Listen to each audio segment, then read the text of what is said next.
నేనున్నా బాలకృష్ణ ఇంట్లో ఏదైతే కాల్పులు జరిగినాయో కాల్పులు జరిగినప్పుడు నేను కడపలో ఉన్నాను. నాకు బాలకృష్ణ ఫోన్ చేసి నన్ను రమ్మని నేను హైదరాబాద్కు పోయి రాజశేఖర రెడ్డి గారికి రికమెండ్ చేయండి అని చెప్పేసి నా పైన ఈ రకంగా కేసు వచ్చింది. సో నేను జైలుకు పోకోకుండా నన్ను కాపాడమని చెప్పేసి ఆయన నన్నే రిక్వెస్ట్ చేయడం జరిగింది. సో నేనేమన్నాను, దగ్గుబాటి వెంకటేశ్వరరావును పురంధరేశ్వర గారిని నా వెంబడి పంపించండి, మీ ఇంటి వైపు నుంచి రిక్వెస్ట్ చేసినట్టు ఉంటుంది అన్న ఉద్దేశంతో నేను చెప్పడం జరిగింది.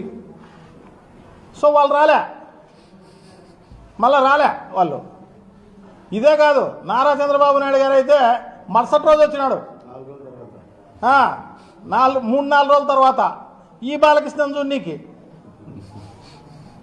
సో వాళ్ళ బంధువులు ఎవరైతే ఉన్నారో వాళ్ళు ఎవరు వచ్చిన పరిస్థితి లేదు. దగ్గుబాటి వెంకటేశ్వరరావు పురంధరేశ్వరి గారు అప్పుడు కాంగ్రెస్లో ఉన్నారు. సో వాళ్ళు రాలే ఈయన పిలిస్తే.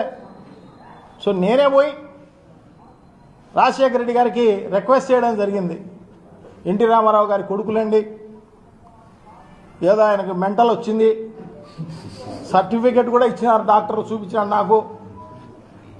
సో ఈ మెంటల్ వచ్చిన దాంట్లో భాగంగా ఎవరినంటే వాళ్ళని కాలుస్తున్నాడు. సో ఆ రకంగా కాల్ చేసినాడు తప్ప నిజంగా మంచివాడే అతను, ఉద్దేశపూర్వకంగా ఏం కాదు అని చెప్పేసి పాపం మేము అతని గురించి రిక్వెస్ట్ చేయడం జరిగింది. రిక్వెస్ట్ చేస్తే ఇమ్మీడియట్గా పాపం రాజశేఖర రెడ్డి గారు స్పందించడం జరిగింది. దాంట్లో ఇమ్మీడియట్గా అరెస్టులు ఏమి చేయబాకండి అని చెప్పేసి ఇమ్మీడియట్గా పోలీసు అధికారులకు చెప్పడం జరిగింది. ఆయన దాని తర్వాత హాస్పిటల్కి పోవడం జరిగింది. తర్వాత హాస్పిటల్లో కొన్ని రోజులు అలా జరగడం జరిగింది. తర్వాత రాజీ కావడం జరిగింది. ఇదేదో ఆ రకంగా అయిపోయింది అనమాట. సో అంత మేలు చేయడం జరిగింది. అది కూడా మర్చిపోయి ఈ రకంగా జగన్మోహన్ రెడ్డి గారు సైకో ఏందండి. జగన్మోహన్ రెడ్డి గారు ఒక దార్శనికుడు, ఒక దూరదృష్టి